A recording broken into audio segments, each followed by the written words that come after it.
Pusat Kajian Anti Korupsi Fakultas Hukum Universitas Gadjah Mada Yogyakarta mengimbau masyarakat untuk tidak memilih caleg eks terpidana korupsi.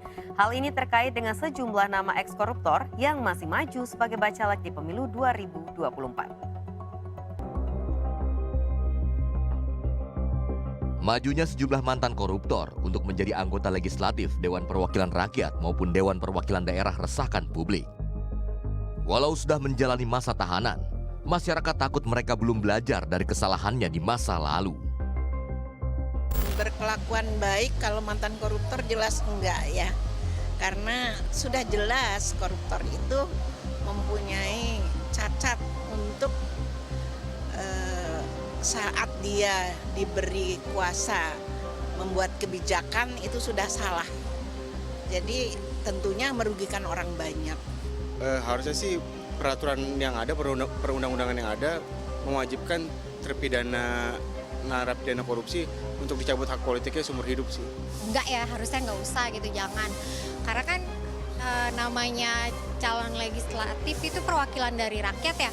Harusnya sih yang backgroundnya itu udah bagus gitu. Kalau misalkan mohon maaf gitu backgroundnya kurang, gimana warga bisa percaya? Saya nggak setuju ya, masih banyak caleg-caleg yang lebih bersih lah ibaratnya ya, belum melakukan korupsi atau gimana gitu. Menurut saya sih kayak gitu. Walaupun dia telah berkelakuan baik juga. Iya, tetap aja kalau misalnya udah ngelakuin kesalahan sekalian, ada celah lagi pasti dia bakal ngelakuin hal yang sama gitu. Korupsi lagi pasti.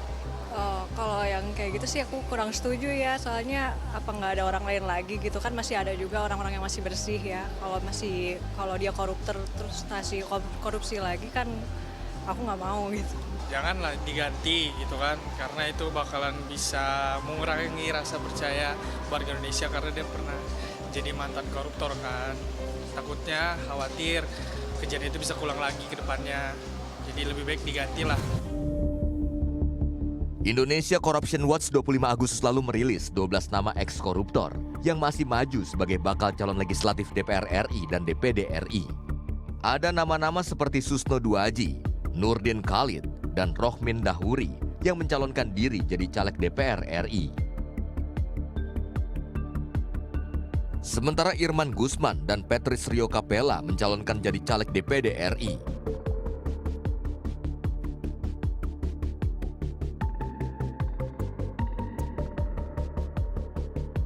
Ex-politisi Nasdem Rio Capella terlibat kasus penerimaan gratifikasi dalam proses penanganan perkara bantuan daerah, tunggakan dana bagi hasil, dan penyertaan modal sejumlah BUMD di Sumut. Sementara Irman Gusman sempat terlibat kasus suap sebesar 100 juta dalam pengaturan kuota impor gula oleh Perum Bulog untuk daerah Sumatera Barat. Sementara Susno Duaji yang maju menjadi bacalek DPR RI dari Partai Kebangkitan Bangsa terlibat kasus korupsi, pengamanan Pilkada Jawa Barat 2009, dan korupsi penanganan PT Salmah Arawana Lestari. Temuan sejumlah bakal calon legislatif yang eks terpidana korupsi, namun mencoba maju kembali pada pemilu, menunjukkan buruknya standar etik dan integritas dari parpol yang mengusungnya. Ya, seharusnya masyarakat berpikir ulang, jangan berikan lagi kepercayaan kepada mereka eks terpidana korupsi untuk duduk di jabatan yang sangat strategis yaitu legislatif. Kalau diberikan kepercayaan lagi, resikonya sangat besar. Yang pertama, sangat mungkin mengulangi perbuatannya. Kenapa? Karena juga ada kasus di mana seorang eks terpidana korupsi terpilih menjadi kepala daerah, kemudian yang bersangkutan melakukan korupsi lagi. Yang kedua, ini juga menunjukkan tidak adanya efek jera. Kenapa? Karena ternyata seorang eks terpidana masih bisa lagi untuk duduk di jabatan yang sangat penting, sangat strategis seperti legislatif. Selain itu, kaderisasi partai juga dipertanyakan bila memilih orang-orang yang pernah terbukti melakukan korupsi. Kalau ternyata ada partai politik yang masih mencalonkan eks terpidana korupsi, ya itu berarti ada problem kaderisasi. Apakah di partai itu tidak ada kader lain yang berkualitas, yang juga punya integritas tinggi tanpa cacat hukum di masa lalu? Kalau memang negara ini berkomitmen untuk anti korupsi, memberantas korupsi, tidak memberi tempat dan ruang kepada mereka yang pernah melakukan tindak pidana korupsi, maka langkah yang harus diambil adalah melakukan publikasi besar-besaran. Ya, kalau publikasinya jelas, masyarakat bisa membuat pertimbangan yang komprehensif mengenai calon yang akan dipilih atau tidak akan dipilih. Para terpidana kasus korupsi dapat mendaftar sebagai caleg sebab pada Undang-Undang Nomor 7 Tahun 2017, Pasal 240 Ayat 1 huruf G tentang pemilihan umum disebutkan tidak ada larangan khusus bagi mantan narapidana kasus korupsi untuk mendaftar.